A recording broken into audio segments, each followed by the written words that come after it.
वो भी नहीं हुआ तो लास्ट में फिर मैंने छोड़ ही दिया, उसको छोड़ के मैं वापस आ गया था। पर चलो अच्छी बात ये कि 2 महीने में डिसीजन ले लिया।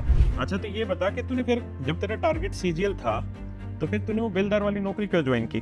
कई बार मैं जैसे किसी को बताता हूँ दोस्त को कि दाइंदो पढ़ा करो, तो वो सोच लेते कि पूरा अखबार ही पढ़ना है या एडिटोरियल ही पढ़ना है। मैंने एडिटोरियल कभी नहीं पढ़ा सर आज तक। तो पढ़ा क्या फिर उसमें? तो सर 2018 में मेरी ग्रेजुएशन हो गई थी सर। उसके बाद 6 महीने के अंदर मेरी पहली जॉब लग गई थी सर, ग्रुप डी की, फरवरी 2019 में। उस 4 साल में कोई एक ऐसा एक्सपीरियंस हो जो तुझे लगता हो कि तुझे उस एक्सपीरियंस ने इतना इंस्पायर किया कि मुझे सीजीएल में जाना ही जाना है, रुकना नहीं है। मेरे प्यारे बच्चों, आप सभी को नमस्कार। और आज मैं जिस बच्चे से मिला रहा हूँ, इस बच्चे की मैंने कुछ फोटोएं देखी और अभी आपको भी दिखाई देंगी। और यहाँ से आप समझोगे कि बहुत सारे बच्चों को सीखने को इतना कुछ मिलने वाला है इस वीडियो के थ्रू कि आप सच मायने में जान पाएंगे कि बहुत बार जीवन में जो डिप्रेशन आता है उससे प्रैक्टिकली कैसे बचा जा सकता है। आज उसी चीज़ पे चर्चा करेंगे। तो मेरे साथ है अमित।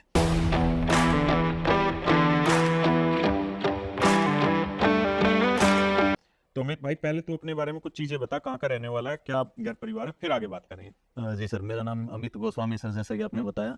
मैं हिसार जिले का एक गांव है सर, छोटा सा काग सर, और वहाँ से बिलोंग करता हूँ सर। बेसिकली हिसार का बिल्कुल आखिरी गांव है, जींद के पास लगता हुआ गांव है। मेरे पापा आर्मी से रिटायर है सर। अच्छा। और उसके बाद उन्होंने बिजली बोर्ड में एज ए कैशियर काम किया, पिछले साल उधर से भी रिटायर हो गए। और भाई बहन? एक बड़ी बहन है सर, मैरिड है अभी। अच्छा। NIT कुरुक्षेत्र से अभी PhD कर रही है। ब्रिलियंट। और तो इकलौता लड़का? मैं इकलौता लड़का हूँ।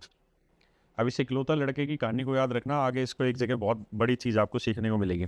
अच्छा बता अमित, तेरी पढ़ाई गांव देहात में हुई है कि या फादर के साथ आर्मी स्कूल वगैरह में कर? नहीं, आर्मी बेसिकली सर मेरे फादर 99 में ही आ गए थे छोड़ आर्मी से। हाँ सर। तो उसके बाद जब मैंने मतलब स्कूलिंग स्टार्ट की तो आर्मी में नहीं थे उस टाइम पे मैं बेसिकली। कुछ साल हम रोहतक रहे थे सर। उसके बाद जब मैं 5वीं में था तब गाँव में आ गए थे। अच्छा। तो 5वीं से लेके 12वीं तक मैंने नारनौल से सर हमारे एक स्कूल है उपासना स्कूल करके, वही के कस्बे पे पढ़ाई करी? कस्बे से पढ़ाई की है। उसके बाद सर सरकारी प्राइवेट? प्राइवेट स्कूल था। प्राइवेट स्कूल, ठीक है। उसके बाद सर फिर मैं बीच में 1 साल का मेरा ड्रॉप हो गया था, मैं कोटा चला गया था लगभग। अच्छा, 12th के बाद? हाँ, 12th के बाद सर IIT की तैयारी के लिए। ठीक है। लेकिन 2 महीने में सर वहाँ से वापस आ गया था। और उसके बाद फिर गवर्नमेंट कॉलेज हिसार से ही मैंने BSc किया था। अच्छा, वो 2 महीने में वापसी क्यों आ गया था? वो सर अगर सही बताऊँ तो मन नहीं लगा सर, सबसे पहले तो ये है। फिर दूसरा सिर्फ थोड़ा सा लेट गया था सर मैं। अब 2 साल का सिलेबस वो 6 महीने में करा रहे थे और ऊपर से काफ़ी हाई लेवल कर रहे थे।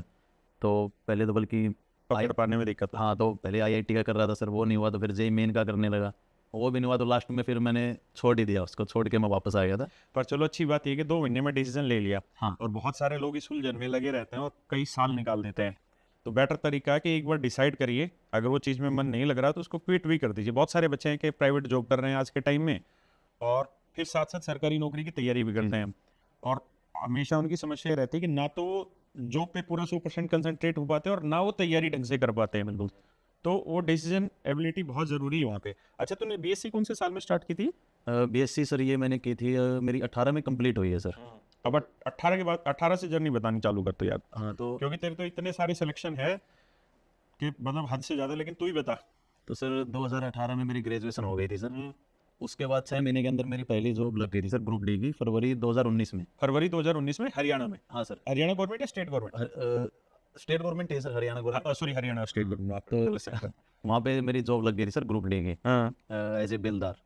बेलदार का मतलब क्या होता है? बेलदार का एक लिटिल मीनिंग तो पता नहीं सर, लेकिन यही है कि जो नहरें होती हैं उनमें से फिर जो चैनल्स निकलते हैं रजवाए, उनकी मेंटेनेंस का रहता है सर बेसिकली। मतलब बेलदार को मजदूर कह सकते हैं देसी भाषा में? नहीं, मेरे बहुत से दोस्त हैं सर, मजदूर तो मैं कहना नहीं चाहूँगा। मजदूर तो नहीं होते सर, एक इज्जत की नौकरी होती है। इज्जत की नहीं, काम सारे इज्जत के हैं। हाँ, ये भी है। लेकिन शारीरिक मेहनत है, हम ये कह सकते हैं। दिमागी मेहनत कम है, शारीरिक मेहनत ज्यादा है। शारीरिक मेहनत ज़्यादा सर, मेहनत है लेकिन मेहनत ज्यादा है। और भाई इसके जितने यार दोस्त हैं, गाड़ी मत बकना। मैं मजाक कर रहा था। यही एक ऐसा पॉइंट है जो मैं आपको समझाना चाह रहा हूँ। आप इस वीडियो में इसकी फोटो देख रहे होंगे, वीडियो देख रहे होंगे, आपको वहां से समझ में आएगा। अभी ये बच्चा जानते हैं क्या है? अभी ये इलेक्शन कमीशन ऑफ इंडिया में असिस्टेंट सेक्शन ऑफिसर पोस्ट पे कार्यरत है। सही? जी सर। और इस बच्चे ने बेलदारी की नौकरी की हुई है। देखिए, हम हर काम की इज्जत करते हैं और हम बस यही आपको समझाना चाह रहे हैं कि बेलदार की नौकरी से आज इलेक्शन कमीशन ऑफ इंडिया में एक ऑफिसर पोस्ट पे पहुंचना, ये जर्नी को आप ट्रैप को समझना। बहुत सारे बच्चे MTS का फॉर्म नहीं भरते, CHSL का फॉर्म नहीं भरते। क्यों? क्योंकि उनके दिमाग में एक ही चीज़ है कि हम CGL से इंस्पेक्टर बनना है। या सीजीएल से एएसओ बनना है, नहीं। आप अगर जीवन में ये चाहते हैं कि आपको कभी डिप्रेशन ना आए, आप कभी ना घबराएं, तो जैसे इस बच्चे ने सबसे पहली नौकरी कौन से साल मिली तुम्हें वो? ये सर फरवरी 2019। अच्छा, और 18 में तेरा खत्म हुआ था वहाँ पे, आज बीएससी खत्म हुई थी सर, और फरवरी 2019 में तूने ज्वाइन किए थे। लगभग 6-7 महीने। और कितने महीने करी थी तूने वहाँ जो? 4 साल सर। अच्छा, 4 साल नौकरी करी उसमें। जी सर। फिर क्या हुआ तेरा? 4 साल सर। इस बीच में जैसे फरवरी में ज्वाइन की तो मार्च में सर पुलिस में भी मेरा सिलेक्शन हो गया था। हरियाणा पुलिस में? हरियाणा पुलिस में सिपाही? सिपाही सर, कांस्टेबल में। लेकिन वो है सर, क्योंकि ग्रुप डी से सी मिल रही है तो एक बार लालच तो आ ही जाता है, ग्रुप सी ज्वाइन कर लूँ, कम से कम डी से पीछा छूटेगा। तो उस टाइम भी मैं गया था सर उधर, मेडिकल कराया, लेकिन फिर मन बदल गया कि नहीं करना तो सीजीएल है और उसमें तैयारी हो नहीं पाएगी। अच्छा, तेरे ग्रुप डी से पहले ही सीजीएल में मन बन गया था? सीजीएल में मन तो सर मेरा उससे पहले से है, मतलब ग्रेजुएशन के टाइम से ही है। उसको बता, सीजीएल पहली बार कब सुना? और पहली बार सुना सर, हमारे गांव से एक एक्साइज इंस्पेक्टर लगे हुए हैं, हमारे एक जसवंत सर हैं। अच्छा। तो उनका गांव में काफ़ी नाम था कि नौकरी है तो इनकी है जो है। तो मेरा एक भाई भी कहता था कि तू तैयारी उसकी कर। तो उस टाइम पे तो पता नहीं था कि सीजीएल से लग। सीजीएल तो उनसे एक बार मैं मिला भी था, तो बाद में धीरे धीरे पता लगा कि सीजीएल ऐसे ऐसे एक एग्जाम होता है। तो उसके बारे में तब उनसे इंस्पिरेशन मिली थी सर, बेसिकली बिल्कुल स्टार्टिंग में। तो उसके बाद फिर मैंने धीरे धीरे तैयारी शुरू की सर ग्रेजुएशन के टाइम में। फिर कोई बुक लिस्ट ऐसे धीरे धीरे हुआ सर ग्रेजुएशन। जानकारी लेते रहे? जानकारी ऑनलाइन सर, बिल्कुल ऑनलाइन। और लगभग ये 18 या 19 के आसपास ही इंटरनेट वाली क्रांति आई, ये तेज हो गया इंटरनेट। हाँ, हर किसी के पास पहुंच गया। हाँ, उस टाइम पे सर क्योंकि फोन मिल गया था। फोन भी जैसे दो धारी तलवार की तरह है सर, बिल्कुल, कि आप दोनों तरफ किसी भी तरह यूज कर सकते हो सर। उसका मिसयूज भी कर सकते हो और आप खुद की प्रोग्रेस के लिए भी उसको वो भी आपको यूज कर सकते हो और आप भी उसको यूज कर सकते हो। एग्जैक्टली। तो तब मुझे पता लगा था सर, कुछ मैंने बुक लिस्ट पहले उसमें से देख के फॉलो की। उसमें जैसे बहुत से जॉब प्रोफाइल का पता लगता रहता सर इंटरनेट पे। अच्छा, तो स्टार्टिंग में तो पता नहीं था कौन कौन सी जॉब है कौन सी नहीं है, ये धीरे धीरे पता लगा सर। उसके बाद फिर ये पता लगा प्रूडेंस एकेडमी ऐसे जीन में भी आई, उस टाइम पे ही शायद आई थी। तो तब मैंने वहाँ पे जाके फिर कोचिंग स्टार्ट की, बेसिकली मैथ की। क्योंकि उससे पहले ये कौन से साल की बात है? ये सर ग्रेजुएशन के बाद की, ग्रेजुएशन कंप्लीट हो गई थी और अब मुझे ये पता था कि सीजीएल करना है, लेकिन ये नहीं पता था कि कहाँ से करना है, क्योंकि दिल्ली आने का मेरा इतना मन नहीं था उस टाइम पे। तो उस टाइम पे मुझे मिला कि ऐसे ऐसे ऑनलाइन जीन में आई है, तो यहाँ पे जाके मैं कोचिंग कर लूँ।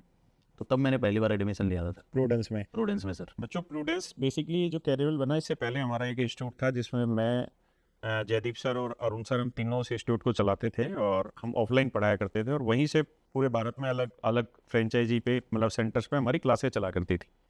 तो ऐसी एक क्लास चलती थी जींद में। जी सर।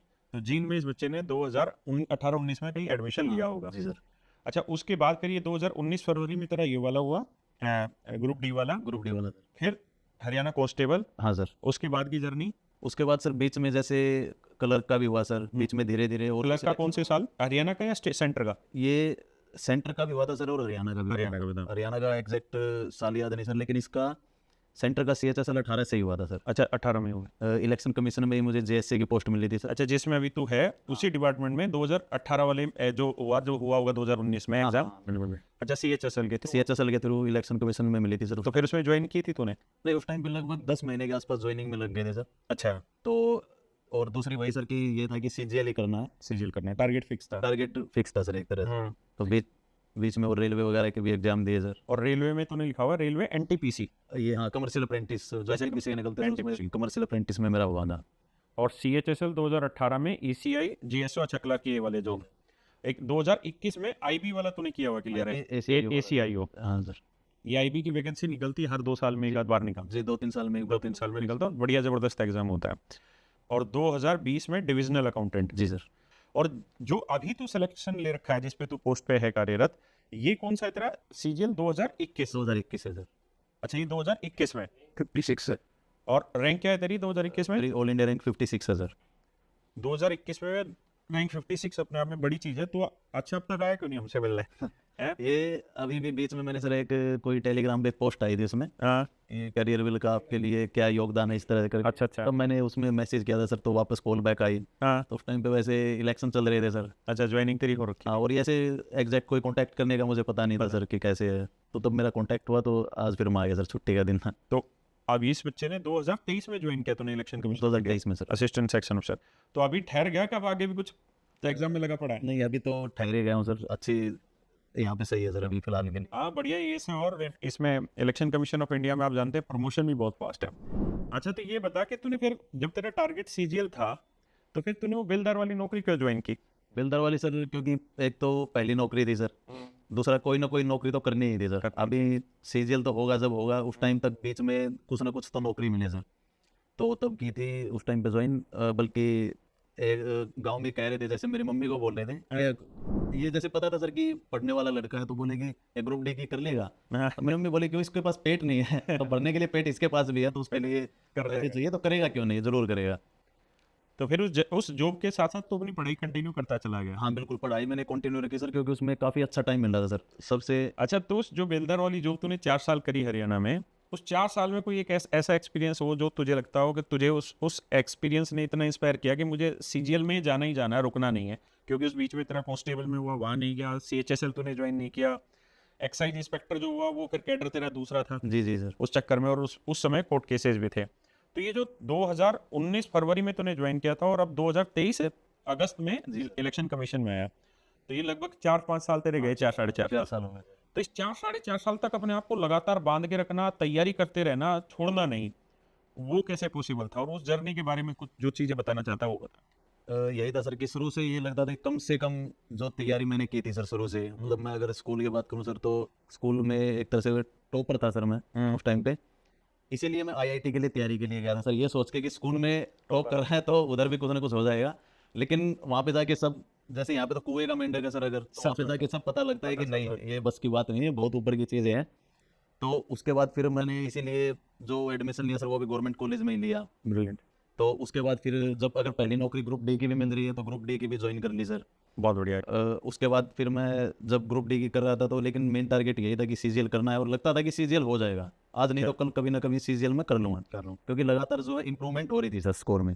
जब मैंने सीएचएसएल दिया था 12th के बाद पहली बार, तो मुझे मार्क्स मेरे याद है सर, पहले 88 आए, जब कोई तैयारी नहीं थी, फिर 119 आए सर प्री में, फिर 136 आए, तीनों बारी बढ़ते चले गए। हाँ प्रीलिम्स हुआ नहीं सर इनमें, फिर 166 आए थे पहली बार, तब मेरी रैंक कोई 3 डिजिट में रैंक आई थी, जो ये सीएचएसएल में हुआ था सर सिलेक्शन। अच्छा, तो वही लग रहा था कि अभी सेम चीज़ ये सीजीएल में भी होगी, कि सीजीएल में मैं कंटिन्यू कर सकता हूँ। कंटिन्यू कर। तो सीजीएल में सर अभी मैं अब बता रहा था उन सर को कि उस टाइम पे कॉलेज में किसी दोस्त ने बोला था कि इंग्लिश बहुत मुश्किल है, मुझे लगती थी भी सर, मैंने जो पीवाईक्यू देखे कि वोकैबुलरी नहीं हो पाएगी, पीक्यूआरएस ये नहीं हो पाएंगे, और मैथ में दोस्त ने बोला कि 200 में से 200 आ जाते हैं प्रैक्टिस के बाद। प्रैक्टिस। तो उसने बोला कि आ जाते हैं, तो मुझे लगा कि ये तो आ गए, ये तो मैं कर लूँ। हाँ, तो मैथ में इतना ध्यान नहीं दिया सर। तो उसका 2018 में परिणाम मुझे देखने को मिला कि इंग्लिश में जो तैयारी की थी उसका फायदा मिला, 188 नंबर मेरे आए। ब्रिलियंट यार। लेकिन मैथ में बस 104 रह गए तो मैथ में मेरे बिलो एवरेज रहे सर उस टाइम पे। तो मुझे लगा कि नहीं, मैथ में तैयारी करनी पड़ेगी। उस दोस्त का मैथ अच्छा होगा, इसलिए उसने अपने हिसाब से बोल दिया। हाँ ये हो सकता है सर। और दूसरा ये कि जैसे बोल दिया कि प्रैक्टिस से उसमें 200 आ जाते हैं, तो सोच लिया 200 आ जाते हैं तो अपन तो टॉपर है, अपन तो आ जाए, क्योंकि स्कूल से निकल के आए उस टाइम कॉलेज में, तो ये लगा कि हाँ आ जाएंगे। लेकिन फिर बाद में तैयारी की सर, तो धीरे धीरे 104 से 150 पे आया मैं। अच्छा। फिर अगले साल भी 150 ही रहा, तो ये लगा कि एक साल में तो कोई इंप्रूवमेंट मैथ में हुआ नहीं, तो कुछ और एक्स्ट्रा करने की जरूरत है। तो अलग से सर ये ट्रिपलेट्स हुए, टेबल्स हुए, यादर्स हुए, सब मतलब याद करके अच्छे से खुद के ऊपर मैथ के ऊपर काम किया। तो फाइनली 189 आए सर मेरे 2021 वाले। 2021 जिसमें तेरी ज्वाइनिंग हो रखी है, जिसमें मेरा 56 रैंक है सर। इसमें मेरे अगर 600 में से मैं बात करूं तो मेरे 560 नंबर थे सर। ब्लॉन्डली देखे तो 93% हो गए। और डिस्क्रिप्टिव में जिसमें से सिर्फ 45 मिले हैं सर। तो डिस्क्रिप्टिव में 45 दिए थे, लेकिन फिर भी रैंक एक 56 आ गई। ब्रिलियंट। और मैथ में 189 रहे। 189 रहे सर। पहली बार ऐसा हुआ था कि इंग्लिश से ज़्यादा मैथ के आ गए थे, इंग्लिश के 185 थे। अच्छा, तेरे इंग्लिश में 185 भी बड़ी चीज़ है। इंग्लिश की तैयारी में तो कुछ बताना चाहे बच्चों को? जी सर, इंग्लिश के मैं बिल्कुल बताना चाहूँगा सर। इंग्लिश में मेरा पहले ही अटेम्प्ट में 188 आ गए थे, जिस टाइम पे मैथ 104 पे ही था। ठीक है। तो क्योंकि मुझे डर था कि इंग्लिश हो नहीं पाएगी, तो मैंने इंग्लिश पे अच्छा खासा काम किया। तो उसमें यह था सर कि ग्रामर के लिए मैंने एक ही बुक पढ़ी, पहले मैं दूसरी भी लाया सर, एक दो कुछ गलत किताबें लाया जिनको पढ़ के बल्कि इंग्लिश से डर भी लग सकता है, ऐसी किताबें थी सर। तो और उसके अलावा सर मैंने किया द हिंदू की रीडिंग डेली सर। अभी एडिटोरियल या पूरा न्यूज़? एडिटोरियल नहीं सर। कई बार मैं जैसे किसी को बताता हूँ दोस्त को कि द हिंदू पढ़ा करो, तो वो सोच लेते कि पूरा अखबार ही पढ़ना है या एडिटोरियल ही पढ़ना है। मैंने एडिटोरियल कभी नहीं पढ़ा सर आज तक। तो पढ़ा क्या फिर उसमें सर जैसे मैंने बिल्कुल शुरुआत की तो ऐसे की कि पहले मैं सिर्फ हेडलाइन पढ़ रहा हूँ, तो मैं तो हेडलाइन के मतलब नहीं समझ आता था कि कहना क्या चाहता है। धीरे धीरे फिर जैसे आपको ये पता है कि आसपास क्या हो रहा है, उन्हीं चीज़ों को आप न्यूज़पेपर से पढ़ रहे हो, तो आप एक तो रिलेट कर पाते हो कि ये इसका मतलब शायद ये हो सकता है। उसके बाद फिर उसका ही डिक्शनरी में मीनिंग देख के सर ऑनलाइन ही धीरे धीरे मैंने वो नोट्स बनाने शुरू किए सर 2019 से ही। जो मुझे मान लीजिए रोज के 10-15 वर्ड मिले अच्छे लगे, वो मैंने लिख लिए विद लाइन। ठीक है, कि ये लाइन न्यूज़पेपर में आई थी, मुझे याद रहेगी। ठीक ठीक। तो शुरू में तो मैंने काफ़ी इजी वर्ड्स जो काफ़ी इजी थे वो लिखे। आप फिर पता लगेगा महीने 2 महीने में कि रिपीट हो रही हैं चीज़ें, लगभग वर्ड्स जो रिपीट हो रहे हैं, फिर आप और नए वर्ड्स के लिए निकालोगे। और वो वर्ड परमानेंट मेमोरी में सेट होता तो है। वो परमानेंट मेमोरी से रहते हैं। जैसे अगर मैं आज भी द हिंदू पढ़ रहा हूँ तो मुझे उनकी हिंदी देखने की जरूरत नहीं है इन वर्ड की, मैं इसकी भी हिंदी देख रहा हूँ, इसकी भी हिंदी देख रहा हूँ। क्योंकि जब हम सिनोनिम्स एंटोनिम्स करते हैं तो अगर लिस्ट वाइज करेंगे तो वो एक बेवकूफ़ी है सर कि अब आप लिस्ट वाइज किसी चीज़ को याद कर रहे हो। और द हिंदू से सर जैसे आपकी कॉम्प्रीहेंशन में ठीक होगा, PQRS में ठीक होगा, अगर आप क्लोज टेस्ट भर रहे हैं तो आप अपने आप पता रहेगा कि ये आएगा इसका। ये तो उस चीज़ का काफ़ी ज़्यादा फ़ायदा मिला सर मुझे। मैं बोल सकता हूँ कि द हिंदू मैंने जो लगातार पढ़ा है और जो वर्ड लिखे हैं सर। अच्छा, और मुझे एक चीज़ ये बताना कि जीएस का तेरा क्या रहा? GS का ये सर मेनली PYQ मुझे लगता है कि ज़्यादा ज़रूरी है सर। तो तेरे सीधे पीवाईक्यू रटे या कॉन्सेप्ट समझा या कैसे क्या किया? PYQ नहीं, डायरेक्ट नहीं किया सर। जैसे तूने इंग्लिश में बताया कि पहले बुक उठाई, ग्रामर अपना वहाँ से तैयार किया, फिर एक लास्ट में जो द हिंदू वाला था उसका बड़ा रोल था, उसने सारी चीज़ों को बांधा होगा धीरे धीरे करके, बिल्कुल सर। है ना? वो कैब जो पढ़ा वो भी बंदी होंगी, ग्रामर भी कहीं ना कहीं यूज हो रही होगी उसमें। तो जीएस में क्या किया? GS में सर ये था, जैसे टाइम है तो जैसे आप NCERT पढ़ लीजिए, जैसे टॉपिक वाइज सर अगर कोई आप यूनिवर्स का कोई टॉपिक कर रहे हो, सोलर सिस्टम का कर रहे हैं, तो एक NCERT अगर में है अगर वो टॉपिक तो उसको एक बार NCERT से उसको देख लीजिए। अगर 6ठी क्लास में है सर, जैसे एक 6ठी क्लास के ऊपर है, 6ठी क्लास में है इसके ऊपर एक चैप्टर, तो अगर एक 6ठी क्लास वाला पढ़ सकता है तो आप भी पढ़ सकते हो। पढ़ सकते बहुत सी ऐसी चीज़ें हैं जो उसमें है और आपको आज भी नहीं पता है। नहीं पता, जेन्युइन बात। तो अगर उन चीज़ों को वहाँ से पढ़ के फिर PYQ अगर कर रहे हैं तो उसका काफ़ी फ़ायदा है। जैसे कई चीज़ें आपको पहले से पता होती है, जैसे हिस्ट्री है, हिस्ट्री में आपको सल्तनत काल है या मुगल काल है, उनकी स्टोरी ऑलरेडी पता है, या फिर आप PYQ तो लास्ट में करना ही है। तो इस तरह से सर धीरे धीरे होगा, टॉपिक वाइज उसको कीजिए, फिर वो मेरे ख्याल से सबसे सही तरीका है। सही तरीका है। और इसमें जो जीएस वाला पोर्शन था वो तो सिर्फ पढ़ता था या उसको रटता था? नहीं, मैं सिर्फ पढ़ता था सर, लेकिन कुछ चीज़ें होती हैं मतलब जिनको बार बार देखिए, अभी जैसे कोई भी अगर युद्ध है उसको वो याद ही रह जाता सर। उसको आप रटना बोल लीजिए या याद रखना, हाँ, बिना याद किए याद हो जाता है, जो बार बार देखते हैं। याद। और कितने नंबर आए प्री में जीएस में? मेरे लगभग 35 थे सर। अच्छा स्कोर है। हाँ, हर बार मेरा प्री में sir 186 184 normal score sir, generally 175 रहता था, तो 185 186 तक रहा है सर। और रीजनिंग में पूरा स्कोर खींचते होंगे? रीजनिंग में सर मतलब 45 प्लस ही रहा हुआ, एग्जैक्ट स्कोर याद नहीं है सर मुझे अभी। अच्छा, तू अपनी तरफ से आज कोई बच्चा तैयारी करना शुरू कर रहा है, तो बहुत सारे बच्चों के है ना माइंडसेट अलग अलग होते हैं। बहुत सारे बच्चे 6 महीने में खत्म करना चाहते हैं सब कुछ, बहुत सारे बच्चे 2 साल का टारगेट लेके चल रहे हैं कि यार मेरे पास 2 साल है, मैं तैयारी कर रहा हूँ। तो ऐसा बच्चा जिसके पास 1.5-2 साल है, उसको तू क्या कहना चाहेगा? कैसे मैथ पढ़े, कैसे इंग्लिश पढ़े, कैसे रीजनिंग और कैसे जीएस, खासकर मैथ, इंग्लिश और जीएस में? अगर पूरा टाइम है सर, अगर पूरा टाइम दे सकते हो तो मैथ का तो ऐसा है सर, अब बेशक अभी कम आने लगा है, लेकिन मैथ के अगर बेशक 23 क्वेश्चन आ रहे हैं या 100 आ रहे हैं, आपको कंसेप्ट करना ही पड़ेगा। वो पूरा आपको पढ़ना पड़ेगा, पूरा आप सिलेबस उसका देखिए और इसके मतलब क्लासेस देखिए।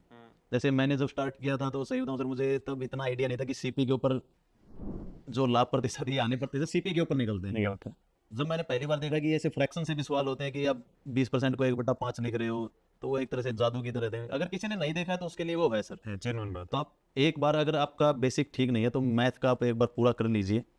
और सेम रीजनिंग का अगर कुछ रीजन आप जैसे मॉक लगा के देखिए, कोई भी अगर मॉक आप लगा के देख रहे हैं उसमें आपके रीजनिंग में ऑलरेडी अगर 40 प्लस आ रहे हैं, जैसे मेरे आते थे कुछ टॉपिक को छोड़ के रीजनिंग में, बाकी में इतनी ज़्यादा दिक्कत नहीं होती थी, तो आपको उसकी कोचिंग करने की कोई ज़रूरत नहीं है। सिर्फ जिन टॉपिक में दिक्कत है उन टॉपिक को कीजिए, कहीं से भी कीजिए, किसी कोचिंग से कीजिए, यूट्यूब से कीजिए। सेम ऐसे ही मैथ का है सर। और जैसा कि मैंने इंग्लिश का बताया, इंग्लिश में आप टाइम लगाइए। द हिंदू शुरू में आप पढ़ेंगे, हेडलाइन समझ में नहीं आएगी। द हिंदू नहीं, आप कोई भी न्यूज़पेपर उठा सकते हैं, ऐसा कोई स्पेसिफिक नहीं है कि द हिंदू ही पढ़ रहे हैं। शुरू में आपको हेडलाइन भी समझ नहीं आएगी, धीरे धीरे आपको हेडलाइन भी आएगी, वो कहना क्या चाह रहा है वो भी आएगा, और काफ़ी ज़्यादा उसको बाद में हेल्प मिलेगी। ठीक है, एग्जैक्टली। अच्छा, और तू अपनी लास्ट की 10 दिन की कोई स्ट्रेटजी बता एग्जाम से, जिसमें तेरा लास्ट सिलेक्शन हुआ, जिसमें तू इलेक्शन कमीशन ऑफ इंडिया में जिसमें हुआ 2021 में, एग्जाम से आखिरी 10 दिन जो थे उसमें तूने क्या किया और कैसे कैसे चीज़ों को तैयार किया? लास्ट के 10 दिन का तो यही है सर कि उस टाइम पे तो आप सिर्फ मॉक ही दे सकते हो। अच्छा, मॉक दीजिए, कुछ आपने अगर रिजल्ट्स तैयार कर रखे हैं जैसे मैथ के, तो उनको रिवाइज करते रहिए। जैसे कई बार होता है कि परसेंटेज 3% है, उनका एक रिजल्ट क्या, इस तरह की चीज़ें अगर आप याद कर सकते हो याद कीजिए। लेकिन मेरा मानना है कि अगर जिस चीज़ की तैयारी आपने अगर पूरा साल की है तो 10 साल में वो समाप्त नहीं हो सकती। 10 दिन में नहीं, तो जैसे 1-2 दिन जब रहता था एग्जाम का, तो उससे पहले तो मैं पढ़ता ही नहीं था। 2 दिन पहले। हाँ, जैसे मैं मैक्सिमम चंडीगढ़ अगर मेरा सेंटर रहता था सर, तो एक दिन पहले अगर सिस्टर के घर जा रहा हूँ तो मैं उस टाइम कोई किताब विताब लेके नहीं जाता था साथ में। कई बार मैं देखता हूँ कि सेंटर पे अंदर एंट्री होने वाले 12 अभी भी लोग पढ़ रहे हैं, तो मुझे समझ नहीं आता कि अगर पूरा साल आपने पढ़ा है या फिर जो आपने पूरा साल नहीं पढ़ पाए तो अब अलग से आप क्या पढ़ क्या लें। पढ़ ली। मेरी जब मैं दिल्ली गवर्नमेंट स्कूल में ड्यूटी पे था तब मैं ये देखता था कि बहुत जब एग्जाम होता था तो हम अंदर रहते थे तो देखते बहुत सारे बच्चे बाहर बैठ के किताबें लेके रगड़ रहे हैं और आधे घंटे बाद ही अंदर एग्जाम होने वाला है, है ना। और फिर मैंने कईयों के रोल नंबर भी नोट करे कि देखे सही इनका सिलेक्शन होता भी नहीं होता, तो आज तक एक का भी नहीं हुआ ऐसा होगा। ये सेम काम मैंने भी किया हुआ है सर, और सेम वही था कि ऐसे जो है सिलेक्शन और सच बात इस बच्चे ने बिल्कुल ठीक कही कि जो आपने साल भर में तैयारी कर ली, 1.5 साल में तैयारी कर ली, तो आखिरी 10 दिन में आप कुछ नहीं करोगे। बेटर तरीका यही है आप अपने मॉक टेस्ट पे ही काम करते रहें उस समय पे। और अगर मॉक टेस्ट भी वो उठाएं 10 दिन जो एग्जाम लेवल का है, वो नहीं कि जो बहुत हैवी लेवल का और आपका कॉन्फिडेंस ही डाउन कर ले उसमें। और आखिरी 2 दिन तो बिल्कुल खुल के एंजॉय करिए लाइफ को, जहाँ सेंटर है वहाँ जाओ, आसपास घूमो फिरो, एंजॉय करो, माइंड को रिलैक्स करो। और इस बच्चे ने जो इतनी सारी चीज़ें बताई, उन सारी चीज़ों को आप समझने की कोशिश करेंगे गहराई से, तो आपको पता चलेगा कि ये बच्चे खुश कैसे रह पाते हैं, ये इतने सारे सिलेक्शन कैसे ले पाते हैं। ये सिर्फ और सिर्फ एक ही कारण है कि इन बच्चों को जीरो से शुरुआत करना आता है, ये बिल्कुल जमीन से उठना जानते हैं। इन्होंने ग्रुप डी की भी नौकरी करी, इनका कांस्टेबल में भी सिलेक्शन हुआ, इनका सीएचएसएल में भी सिलेक्शन हुआ, इनका आईबी में भी सिलेक्शन हुआ। तो जो आदमी बिल्कुल छोटी से छोटी पोस्ट से भरता चला जाए, टारगेट उसका वहां है, लेकिन सभी को अप्लाई करा। और 4 साल इसने बेलदार की नौकरी की है हरियाणा ग्रुप डी में, तो ये अपने आप में बहुत बड़ी चीज है। और मैं अपने आप को बड़ा भाग्यशाली समझता हूँ कि ऐसे बच्चे हमसे पढ़े और आज इस मुकाम पर ही पहुंचे हैं। तो इस बच्चे को बहुत बहुत धन्यवाद। और जो भाई इसके साथ काम करते हैं, बेलदारी में जो उस समय काम कर रहे थे, आप सबसे हाथ जोड़ के आप सबसे रिक्वेस्ट यही है, आप खुश रहिए जीवन में। और अगर और आगे जीवन में पढ़ने का मन हो, बेहतर किया जा सके तो जरूर करिए, क्योंकि एक जीवन मिला है। और इस जीवन में इस बच्चे ने अपनी क्लास को चेंज किया, बेलदार से कहाँ आज एक असिस्टेंट सेक्शन ऑफिसर पोस्ट पे लाया। तो इसने केवल अपने आप की क्लास को ऊपर नहीं किया, इसने अपने खानदान को शायद एक पीढ़ी एडवांस बना दिया, है ना। तो एक ही जीवन है, अगर पढ़ने का मौका मिल रहा है तो पढ़िए। आनंद तो जीवन में हमेशा ही मिलेगा, लेकिन जब पढ़ने का वक्त है तब पढ़िए और कुछ अच्छा करने की कोशिश करिए। इन्हीं सब बातों के साथ आप सभी का धन्यवाद। थैंक यू मेरे प्यारे बच्चे, थैंक यू भाई। Thank you.